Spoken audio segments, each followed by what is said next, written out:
How to generate a cPanel backup and send it to FTP Server.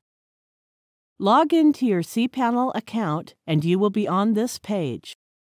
Go to Files section and click Backup. Click the Download a Full Account Backup button. From the drop-down menu, select the backup destination, the remote FTP server. If you don't want to receive the notification of completion of the backup, click the Options button.